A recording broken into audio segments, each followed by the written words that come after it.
పిల్లలు, నేను బిందు మరియు మీకు తిరిగి స్వాగతం.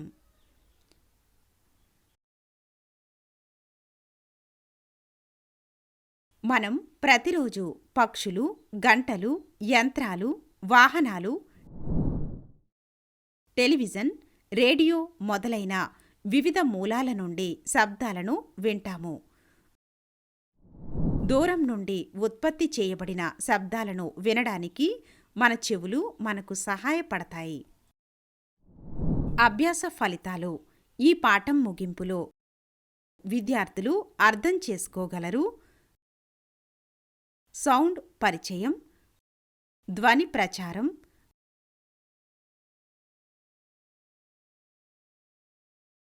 ధ్వని యొక్క లక్షణం, కీలక పదాలు లాంగిట్యూడినల్ వేవ్, కుదింపు, అరుదైనది,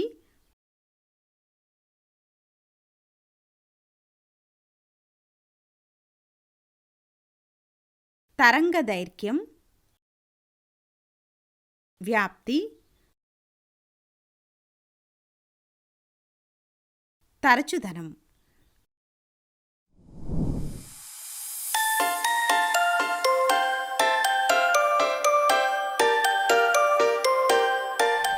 ధ్వని అనేది మన చెవులలో వినికిడి అనుభూతిని కలిగించే శక్తి యొక్క ఒక రూపం.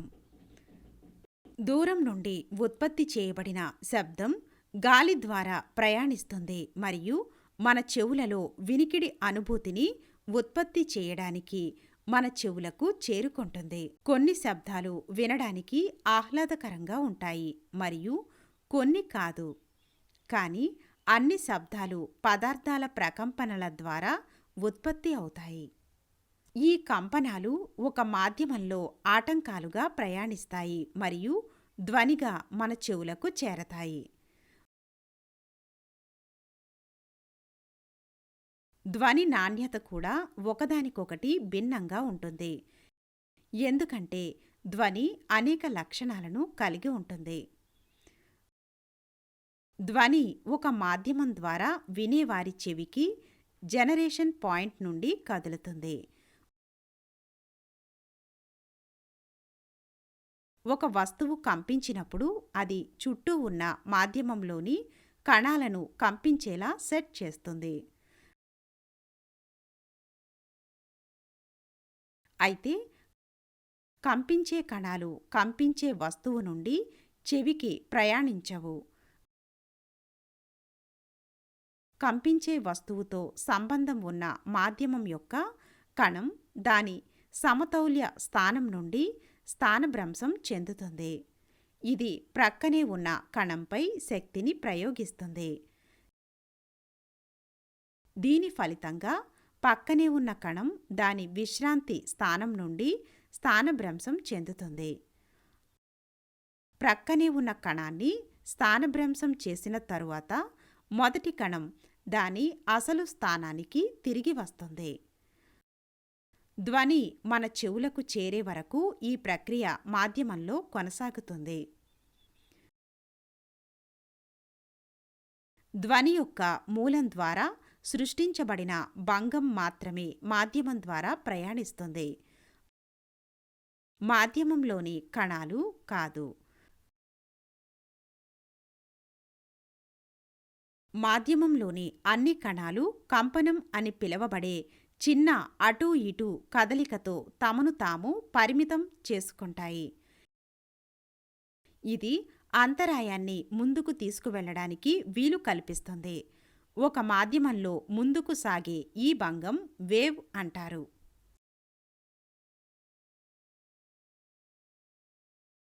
ధ్వని తరంగాన్ని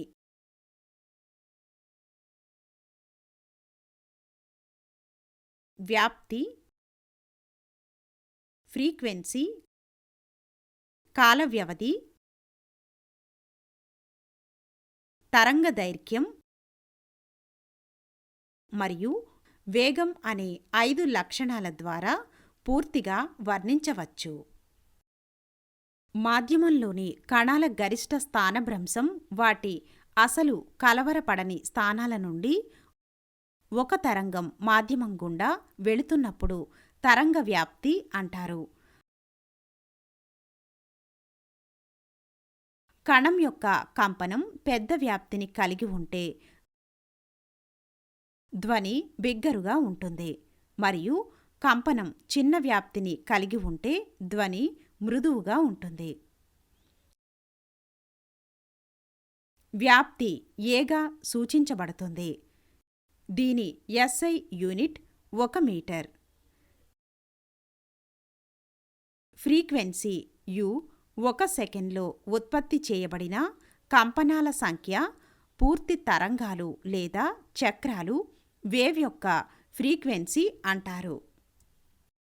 ఇది NUగా సూచించబడుతుంది. ఫ్రీక్వెన్సీ యొక్క SI యూనిట్ హెర్ట్జ్ HZ.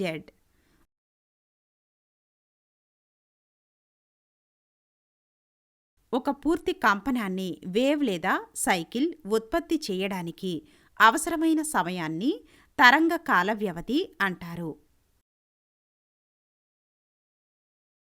ఇది Tగా సూచించబడుతుంది. సమయ వ్యవధి యొక్క SI యూనిట్ ఫ్రీక్వెన్సీ మరియు సమయ వ్యవధి ఒకదానికొకటి పరస్పరం ఉంటాయి. ఫ్రీక్వెన్సీ మరియు సమయ వ్యవధి మధ్య సంబంధం. ఫ్రీక్వెన్సీ మరియు సమయ వ్యవధి మధ్య సంబంధాన్ని కనుగొనండి. UNU డోలనాలకు పట్టే సమయాన్ని = 1 సెకను. ఒక డోలనం కోసం పట్టే సమయాన్ని =1/u సెకన్. కానీ ఒక డోలనం కోసం పట్టే సమయాన్ని టైమ్ పీరియడ్ T అని మరియు సెకన్కు డోలనాల సంఖ్యను ఫ్రీక్వెన్సీ U అంటారు. అందువల్ల ఫ్రీక్వెన్సీ మరియు సమయ వ్యవధి T =1/u లేదా U =1/Tగా సంబంధం కలిగి ఉంటాయి. ధ్వని తరంగం పునరావృతమయ్యే కనీస దూరాన్ని దాని తరంగ దైర్ఘ్యం అంటారు. ధ్వని తరంగంలో 2 వరుస కుదింపులు లేదా 2 వరుస అరుదైన చర్యల కేంద్రాల మధ్య దూరాన్ని తరంగ దైర్ఘ్యం అని కూడా అంటారు.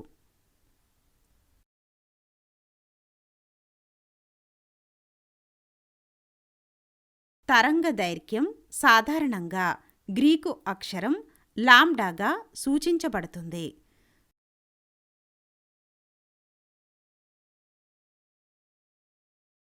తరంగ దైర్ఘ్యం యొక్క SI యూనిట్ మీటర్. ధ్వని తరంగం 1 సెకన్లో ప్రయాణించే దూరాన్ని ధ్వని వేగం అంటారు. ధ్వని వేగం యొక్క SI యూనిట్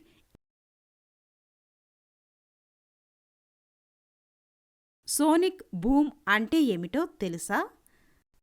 శరీరం గాలిలో ధ్వని వేగం కంటే ఎక్కువ వేగంతో కదులుతున్నప్పుడు అది సూపర్సోనిక్ వేగంతో ప్రయాణిస్తున్నట్లు చెబుతారు. జెట్ ఫైటర్లు, బుల్లెట్లు మొదలైనవి తరచుగా సూపర్సోనిక్ వేగంతో ప్రయాణిస్తాయి. ధ్వనిని ఉత్పత్తి చేసే మూలం ధ్వని కంటే ఎక్కువ వేగంతో కదిలినప్పుడు అది గాలిలో షాక్ తరంగాలను ఉత్పత్తి చేస్తుంది. ఈ తరంగాలు పెద్ద మొత్తంలోని శక్తిని కలిగి ఉంటాయి. అవి సోనిక్ బూమ్ అని పిలువబడే చాలా పదునైన మరియు బిగ్గరగా ధ్వనిని ఉత్పత్తి చేస్తాయి. సూపర్సోనిక్ ఎయిర్ క్రాఫ్ట్ ఉత్పత్తి చేసే సోనిక్ బూమ్ తరంగాలతో కలిసి అద్దాన్ని పగలగొట్టడానికి మరియు భవనాలను కూడా దెబ్బతీయడానికి తగినంత శక్తిని కలిగి ఉంటుంది. గుర్తుంచుకోవలసిన పాయింట్లు: ధ్వని అనేది వినికిడి అనుభూతిని కలిగించే యాంత్రిక శక్తి యొక్క ఒక రూపం. మాధ్యమంలోని కణాలు తరంగ వ్యాప్తి దిశలో అటూ ఇటూ కదులుతూ ఉంటే ఆ తరంగాలను రేఖాంశ తరంగాలు అంటారు. ధ్వని తరంగాలు రేఖాంశంగా ఉంటాయి. ధ్వని వ్యాప్తి సమయంలో మాధ్యమంలో కణాల అధిక సాంద్రత ఉన్న ప్రాంతాన్ని కుదింపు మరియు తక్కువ సాంద్రత కలిగిన ప్రాంతాలను రేర్ఫాక్షన్ అంటారు.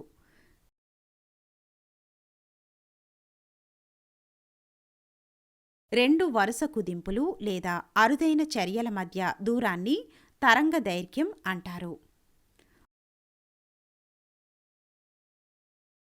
మాధ్యమం యొక్క కణాల యొక్క సగటు స్థానం నుండి గరిష్ట భంగం కలిగించడాన్ని వ్యాప్తి అంటారు. మాధ్యమంలో సాంద్రత యొక్క ఒక డోలనాన్ని పూర్తి చేయడానికి పట్టే సమయాన్ని ధ్వని తరంగ కాల వ్యవధి అంటారు. యూనిట్ సమయానికి ఒక ప్రదేశంలో మాధ్యమం యొక్క సాంద్రత యొక్క డోలనాల సంఖ్యను ఫ్రీక్వెన్సీ అంటారు.